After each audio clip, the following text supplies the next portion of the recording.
네, 오늘은 2월 21일 월요일입니다. 본문은 시편 74편 12절에서 23절의 말씀이고요. 제목은 이해할 수 없는 고난 중에 성도가 하는 일입니다. 하나님은 예로부터 나의 왕이시라 사람에게 구원을 베푸셨나이다. 주께서 주의 능력으로 바다를 나누시고 물 가운데 용들의 머리를 깨뜨리셨으며 리와 야단의 머리를 부수시고 그것을 사막에 사는 자에게 음식물로 주셨으며 주께서 바위를 쪼개어 큰 물을 내시며 주께서 늘 흐르는 강들을 마르게 하셨나이다. 낮도 주의 것이요 밤도 주의 것이라. 주께서 빛과 해를 마련하셨으며 주께서 땅의 경계를 정하시며 주께서 여름과 겨울을 만드셨나이다. 여호와여 이것을 기억하소서. 원수가 주를 비방하며 우매한 백성이 주의 이름을 능욕하였나이다. 주의 맷비둘기의 생명을 들짐승에게 주지 마시며 주의 가난한 자의 목숨을 영원히 잊지 마소서. 그 언약을 눈여겨보소서. 무릇 땅이 어두운 곳에 포악한 자의 초소가 가득하나이다. 학대받은 자가 부끄러이 돌아가게 하지 마시고 가난한 자와 궁핍한 자가 주의 이름을 찬송하게 하소서. 하나님이여 일어나 주의 원통함을 푸시고 우매한 자가 종일 주를 비방하는 것을 기억하소서. 주의 대적들의 소리를 잊지 마소서. 일어나 주께 항거하는 자의 떠드는 소리가 항상 주께 상달되나이다. 아멘. 네, 오늘 본문을 통해서 또 말씀하시는 하나님, 또 그분의 마음을 또 깨닫고 또 헤아리고 순종하는 은혜가 있기를 소망합니다. 자, 오늘 본문은 이제 시편 74편이고요. 이제 전반부에 이어서 후반부가 되는 12절부터 23절까지 말씀이 되겠습니다. 이제 이 시편 74편의 전체적인 이제 배경이나 분위기는 이제 대충 이제 바벨론이라고 하는 나라에 의해서 이제 이스라엘 민족이 처참하게 지금 공격을 당하고 지금 거의 이렇게 무너지는 상황에 있는 것으로 보여집니다. 그래서 이 시인은 그 전반부에 계속해서 하나님이 어찌하여 우리를 영원히 버리시나이까, 어찌하여 주께서 기르시는 양을 향하여 진노의 연기를 뿜으시나이까 하면서 탄식을 합니다. 그래서 탄식시라고 할 정도로 그 앞부분이 계속 하나님을 향해서 그 실망하는 이런 모습을 보이고 있는데요. 여기 어찌하여라고 했을 때는 이게 이해할 수 없다는 것을 전제로 하죠. 이해할 수 없습니다. 이런 고난을, 이런 현실을 받아들일 수 없습니다. 왜 하나님 이런 일이 있는 겁니까? 라고 하는 어떤 그 탄식, 그리고 약간 하나님을 향한 그 따지는 듯한 느낌마저 든다는 거죠. 여러분, 우리의 삶 속에도 이렇게 어찌하여라는 이런 탄식처럼 왜 이런 고난이, 왜 이런 일들이 내게 일어나는가? 하나님 왜 나를 버리셨습니까? 왜 나를 외면하십니까? 왜 나를 이렇게 없는 사람 취급하십니까? 내가 안 보이십니까? 라고 하는 그런 원망과 실망의 고백을 이렇게 터져 나오듯 할 때도 있는 것이죠. 지금 이 시인도 지금 그러한 모습을 보이고 있는데요. 그 속에서 기억하시며 생각하소서라고 하면서 하나님 돌아보아 달라고, 우리를 기억하시고 그 약속을 기억하시라고 하면서 하나님의 그 은혜를 좀 구하고 있습니다. 여기 기억하시며 생각하소서라고 하는 단어나 이제 뒤에 18절부터 마지막 23절에도 제가 이렇게 파란색으로 칠을 했는데, 기억하소서, 잊지 마소서, 언약을 눈여겨보소서, 또 기억하소서, 잊지 마소서, 다 그 의미가 같다고 하겠습니다. 결국은 이 기억해달라고 하는 얘기는 그 하나님의 언약의 그 신실하신 하나님이시고 그 약속의 하나님이시니까 그 하나님의 지금 성품과 그 하나님의 약속을 붙들고 그 신실하신 하나님, 그 언약의 하나님을 붙들고 그분의 말씀을 붙들고 호소하는 거죠.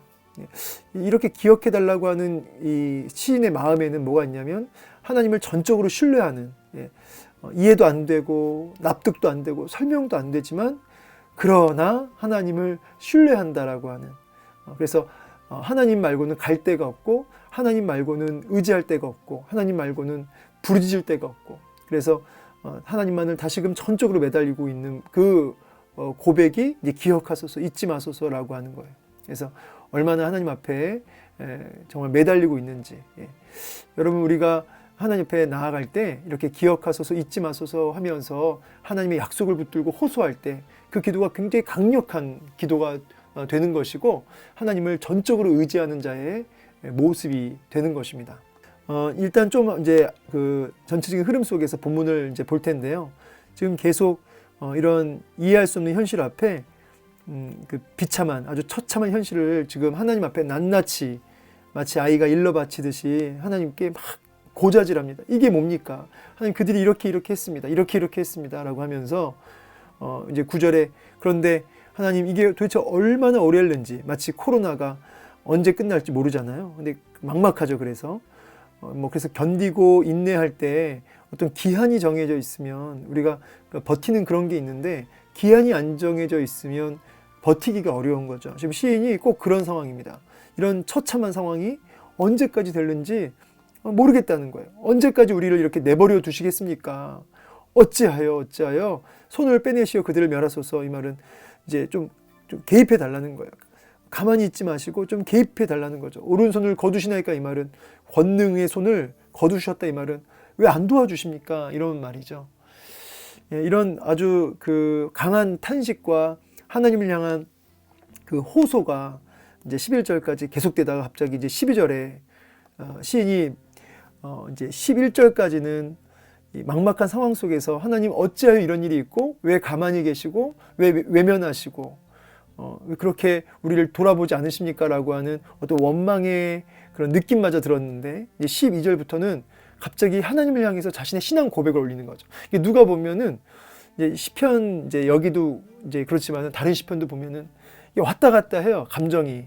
여기도 지금 12절부터 하나님은 예로부터 나의 왕이시라 사람에게 구원을 베푸셨나이다. 주께서 주의 능력으로 바다를 나누시고 물 가운데 용들의 머리를 깨트리셨으며 갑자기 하나님을 막 찬양합니다.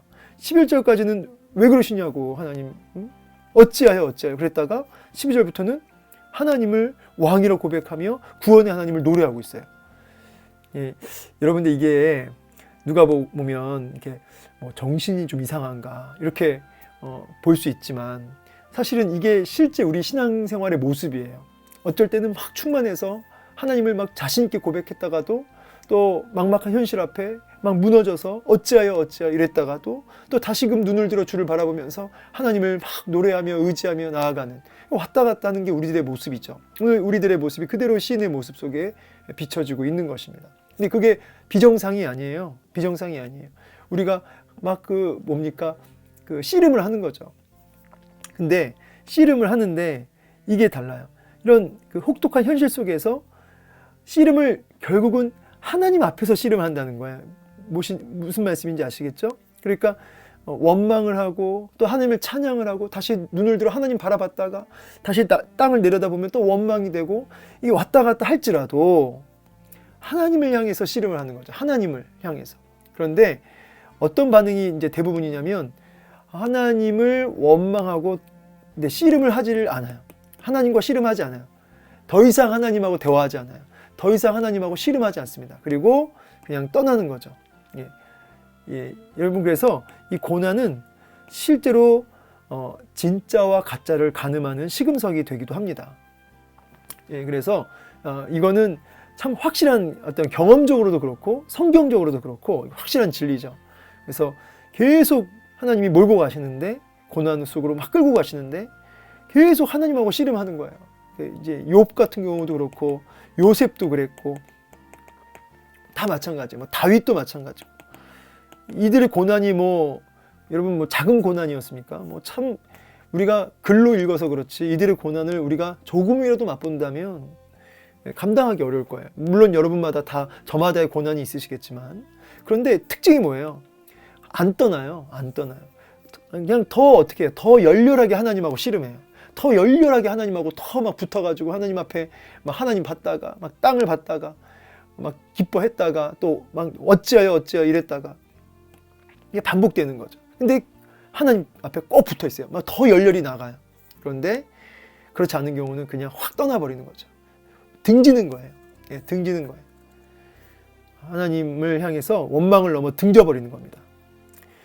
여러분은 어떠세요? 어느 쪽이세요? 혹시 고난 속에 있습니까? 하나님께 더 매달려야 할 때인 거예요. 그래서 때로는 하나님 고난을 주세요. 이런 것도 주세요, 하나님이? 하나님이 이것도 그럼 하나님 뜻이에요? 우리가 다 하나님 뜻을 설명할 수 없지만 하나님이 때로는 허용하세요. 어떤 이런 것까지 주세요 하나님이 할 때 허용하실 때가 있어요. 왜냐하면 그 악을 통해서 하나님의 선하신 뜻으로 그것을 이제 이용하시는 거죠. 그 악을 이용하시는 거예요. 어떻게 해요? 선으로 우리를 때로는 연단하시고 우리를 하나님 앞에 더 나아가게 하고 더 열렬하게 하고 정금이 되게 하고, 이제 예컨대 원목이 있으면 이런 원목이 아무리 이쁘고 좋아도요, 그 장인이 그 원목을 이제 막 깎잖아요. 막 다듬고 사포로 막 문지르고, 그 원목이 이제 자의식이 없으니까 뭐 전혀 반응하지 않지만, 이게 이제 사람으로 빗대면 우리를 만들어 가시는 그 장인 되신 하나님이 막 우리를 정말 만들어 가실 때 때로는 막 자르시고 미시고 갈고 이런 작업이 있단 말이에요. 그래서 완성품을 만들어 가시는 과정에 있는데, 그때 얼마나 그 장인이 애를 쓰며 그걸 만들어 가냐 이 말이에요. 그래서 그때 만들어 가는 게 뭐냐면 이제 이런 고난을 허용하시고 그것을 선으로 이용하시는, 그 악을 선으로 이용하시는 이런 하나님의 섭리가 있어요. 그래서 이런 것도 하나님이 주세요 라고 했을 때 성도는 두 번째 반응으로 가게 돼 있어요. 그래서 성도에게 어떤 심판이나 고난은 은혜라는 단어와 다른 게 아니에요, 사실은. 이런 개념이 좀 낯설게 느껴지고 그게 무슨 소리야 도대체 이렇게 들리실 수 있지만, 성도에게 뭐 우리가 사실 저를 포함해서 심판이나 고난 좋아하는 사람은 없습니다. 저도 고난 안 좋아하거든요. 그런데 때로는 이런 고난을 통해서 하나님이 우리에게 은혜를 주시는 어떤 도구로서 이 고난이 사용된다는 거죠. 그래서 신학자들 중에는 진짜 이 은혜와 이 고난을, 이 심판을 같은 의미로 보는 경우를 굉장히 많이 봐요. 자, 그래서 하박국 선지자도 마찬가지예요. 이해할 수 없는 고난 앞에 어찌하여 하면서 막 계속 질문하거든요, 하나님 앞에. 근데 뒤에 보면은 약간 정신 이상자처럼 갑자기 태도가 확 바뀌면서 찬송을 해요. 구원의 하나님, 외양간 송아지 없고 우리의 양떼가 없고 포도나무에 뭐 열매가 없고 소출이 없고 아무것도 없어요. 다 빼앗겨가지고 바벨론한테. 처참해요. 비참해요. 눈물밖에 안 나요. 통곡밖에 안 나와요. 이게 뭡니까? 막 이러는데 갑자기 사람이 바뀌어가지고 구원의 하나님, 다 없는데, 아무것도 없는데, 하나님 한 분으로 나는 기뻐하며 찬양하겠습니다. 이런 찬송을 하거든요. 그러니까 이게 두 번째 반응이라고요. 두 번째 반응. 이렇게 될 수밖에 없어요. 그러니까 여러분, 이 시인도 지금 똑같아요. 이 12절의 이런 반전의 모습은 이게 이 두 번째 반응을 보이는 거죠.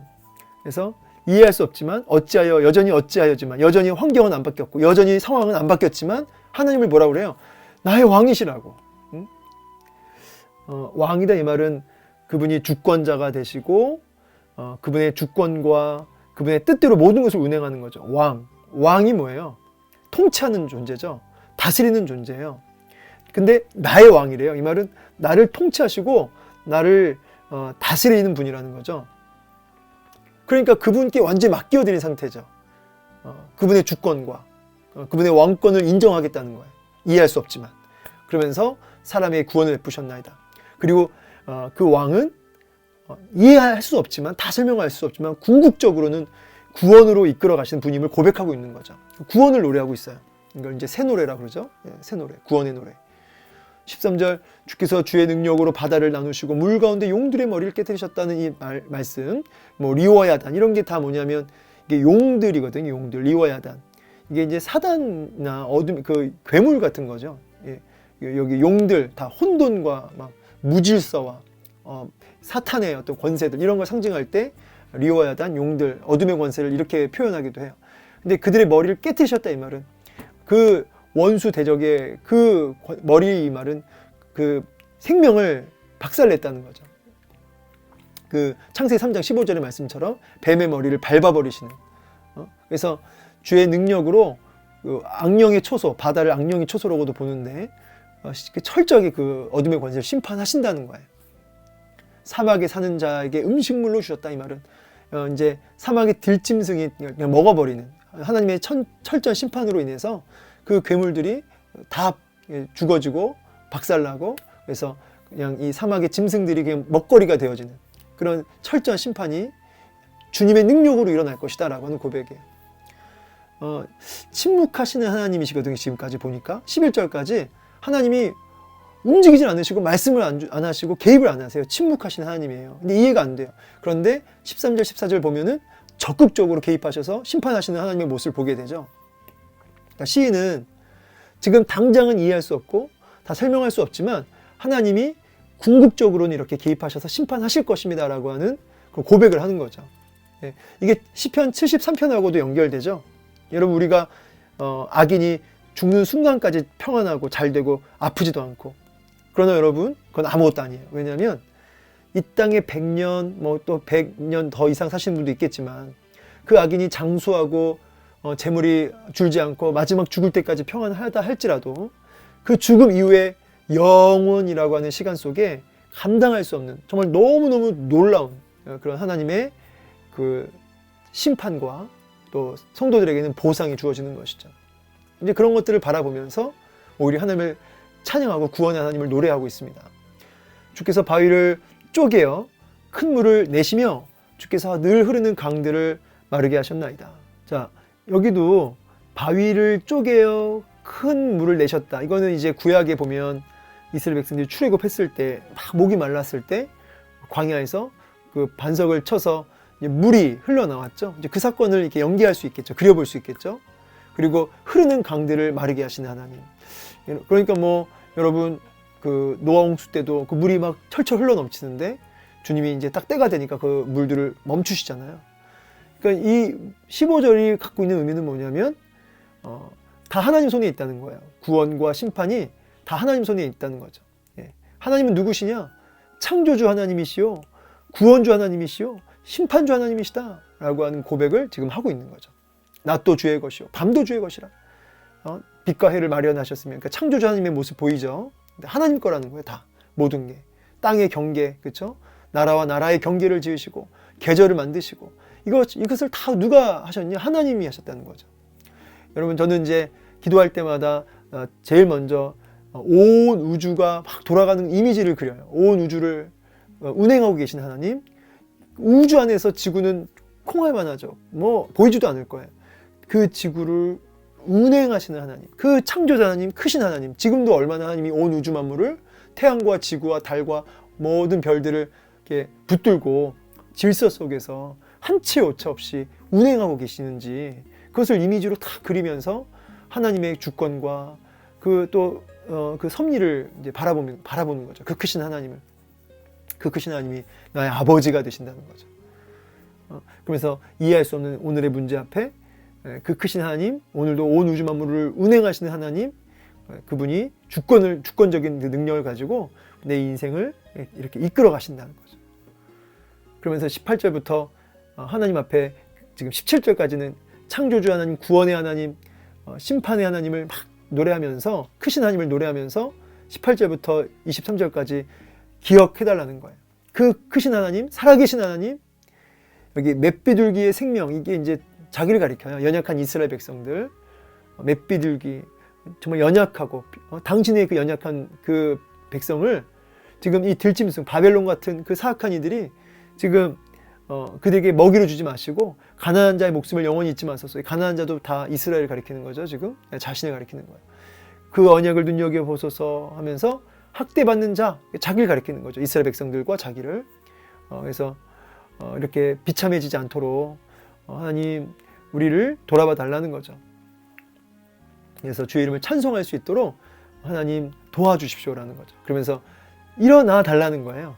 일어나, 하나님 일어나셔서 좀, 하나님 이제 일어나셔서 좀 우리를 도와주시고 일어나셔서 당신을 대적하는 그들을 지금 기억하셔서 하나님 혼내주세요 좀. 예, 이렇게 고백하고 이제 말씀이 마무리가 됩니다. 그러니까 뭐예요? 다시 또 하나님 앞에 막 매달리는 것을 보죠. 여러분, 시인은 이렇게 해도 저렇게 해도 지금 하나님이 결국 누구예요? 내 왕인 거예요. 온 우주 만물을 창조하시고 운행하시는 그 크신 하나님이 결국 뭐예요? 나의 왕인 거예요. 나의 왕이니까 살려도 주의 것, 죽어도 주의 것, 책임지소서. 하나님 돌아봐 주소서라고 하면서 그렇게 하나님을 결국은 찬송하는 것으로 끝나는 것입니다. 여러분, 때로는 침묵하시는 하나님, 숨어 계시는 하나님, 이게 이제 이런 단어가 있어요. 숨어 계시는 하나님이라고 하는 그 단어가 있죠. 때로는 정말 숨어 계시는 듯 보이지만 그 신실하신 하나님은 한 채 오차 없이 온 우주 만물을 운행하시듯 여러분의 삶을 이렇게 이끌어 가신다는 것이, 그 신실하신 하나님으로 인해서 오늘도 때로는 어찌하여 라고 하는 그런 정말 질문이 나오는 것들이 우리 삶 속에 있을 수 있어요. 그때마다 하나님이 누구신지를 다시 한번 바라보는 거예요. 하나님이 누구십니까? 창조주 하나님이요, 온 우주 만물을 운행하시는 하나님이요, 뱀의 머리를 박살내는 하나님이시요, 구원의 하나님이시요, 날 여기까지 인도하신 하나님이요, 그분이 나의 왕이시요. 이렇게 고백하면서 영원한 천국을 바라보면서 이해할 수 없는 상황 속에서 다시 하나님을 찬양하고, 다시 오늘 내 문제를 바라보면서 일어나 달라고 하나님, 말씀을, 언약을 기억해 달라고 하면서 하나님의 궁유를 구하며 하나님께 더 매달리는 모습, 이 모습으로 나가야죠. 혹시 고난 중에 있으세요? 그러면 하나님을 나의 왕으로 고백하고 하나님이 누구신지를 다시 한번 찬양하시고 다시 한번 고백하시고 다시 하나님 앞에 다시 나아가 이 문제 좀 해결해 달라고, 이 문제에서 나를 좀 끄집어 달라고, 우리를 돌아봐 달라고, 그렇게 매달릴 수 있는 기도가, 열렬히 하나님 앞에 무릎 꿇을 수 있는 그 기도가 저와 여러분 가운데 있어지길 원해요. 그게 뭐예요? 그게 신앙이에요. 오늘 이 말씀 마음에 새기시고 하나님이 누구신지 다시 한번 고백하시며 더 주 앞에 열렬하게 나아갈 수 있는 저 여러분 되기를 주의 이름으로 축원합니다. 감사합니다.